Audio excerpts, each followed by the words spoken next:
दरवर्षीप्रमाणे यंदाच्याही वर्षी देखील श्री संकटमोचन हनुमान मंदिर यांच्या वतीने प्रभू हनुमान जन्मोत्सव 2026चे आयोजन करण्यात आले आहे। दिनांक 2 एप्रिल रोजी संपूर्ण देशभरामध्ये हनुमान जयंती उत्साहामध्ये साजरी करण्यात येते। याच पार्श्वभूमीवर नाशिकच्या सातपूर परिसरातील शालिमार वायर्स कंपनीसमोर सातपूर MIDC या ठिकाणी ब्रिजभूषण भदौरिया यांच्या प्रमुख मार्गदर्शनाखाली प्रभू हनुमान जन्मोत्सव सोहळा दरवर्षीप्रमाणे यंदाच्या वर्षी उत्साहात साजरा होणार आहे। सब जग जानी करऊं प्रणाम जोर दिव पाले जानी कृपा करती करमो सब मिल करऊं चार चल ओ निज बुद्धि बल भरोस मोहि नाही आते बिनय करऊं सब पाही राम सिया राम सिया राम जय जय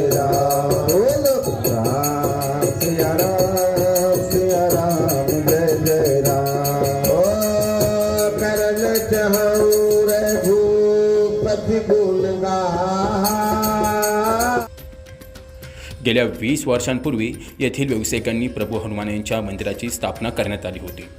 गेल्या 20 वर्षांपासून हनुमान जयंती या निमित्ताने त्या ठिकाणी भव्य अशा महाप्रसादाच्या कार्यक्रमाचं आयोजन करण्यात येत आहे। मी BR भदौरिया सगळ्यांना जय श्रीराम।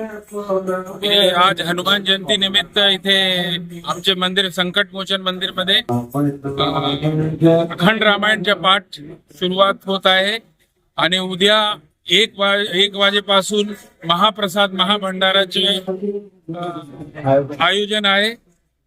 सगळ्यांना मी विनंती करतो आणि सगळ्यांना यायचे आणि हनुमानचे प्रसादाच्या आणि त्यांचे आशीर्वाद घ्यावा। आणि या मंदिर मध्ये आम्ही 20 वर्षापासून इथे मंदिरची स्थापना केली होती। सुरुवात इथे काही नव्हतं आणि सगळ्यांनी आमचे शॉपवाले मिळून आणि सगळे लोकांनी मिळून वर्गणी देऊ हळूहळू मंदिरची स्थापना केली आणि 20 वर्षापासून ही परंपरा चालू आहे। त्याच परंपराचा आम्ही निर्वाह करतो। सगळ्यांना जय श्रीराम जय हनुमान। दरम्यान प्रभू हनुमान जन्मोत्सव 2026च्या कार्यक्रमाप्रसंगी मोठ्या संख्येने उपस्थित राहावे असं आवाहन तेथील पदाधिकाऱ्यांनी केलं आहे।